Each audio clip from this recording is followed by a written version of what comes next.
Team आजाद रियासत से आपका मेजबान नईम शाह से मुखातिब है। बताता चलूं आपको कि 2025 का सूरज गुरूब हो रहा है और हम देख रहे हैं कि आज भी हम उन मसाइल में उलझे हुए हैं। कराची में बहुत से मसाइल देखे, यहाँ पर बारिशों में रोड सैलाब का मंजर पेश करते हैं, पानी का नामो निशान नहीं है, बिजली नहीं है, गैस नहीं है। ये तमाम चीजें जो है कराची की आवाम झेल रही है। बावजूद इसके वो काम जो हमारे अपने हाथ के, हमारे इदारे के अपने हाथ के, वो काम भी नहीं हो पा रहे। दुनिया की तमाम अक़वाम अपनी तरक्की की बुनियाद पर खुशियां मना रही हैं और आज हम देख सकते हैं कि आज भी हमारे पास गटर के ढक्कन मौजूद नहीं है। कराची जैसे पोश इलाके गुलशन इकबाल में एक बच्चे का हादसा हुआ, 16 घंटे के बाद उसकी लाश मिलती है। 2 दिन पहले मेहरान टाउन कलंगी में हादसा पेश आया, लेकिन टाउन चेयरमैन, MLA, MPA, इदारे के अफराद, उनके कारकुनान, उनको ये गटर नहीं दिखते।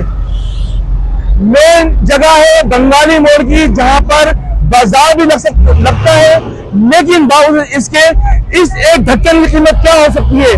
500 रुपए। लेकिन नाअहल इदारे हैं ये फिर किसी बच्चे की मौत का इंतजार कर रहे हैं। संडे को, इतवार बाजार को यहाँ रश होता है। अफसोस का मुकाम यह है कि दुनिया की तमाम कौमें तरक्की कर रही हैं, चांद पे पहुंच चुकी हैं, लेकिन आज भी हम उन मसाइल में उलझे हुए हैं कि आज भी हम गटर के ढक्कन में महरूम हैं। इस तरह के कराची के अंदर बेहिसाब इलाके हैं जहां पर ये जो गटर है एक जानलेवा हादसे का सबब बन सकते हैं।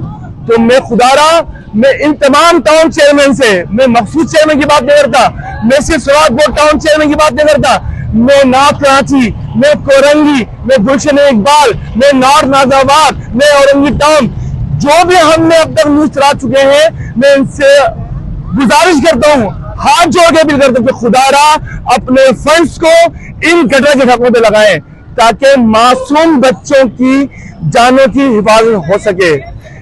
तमाम कौम को, तमाम पाकिस्तानी अक़वाम को, तमाम लोगों को मुबारकबाद पेश करता हूँ 2026 के लिए।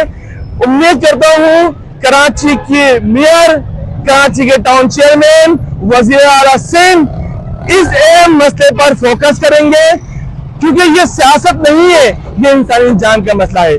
पाकिस्तान जिंदाबाद।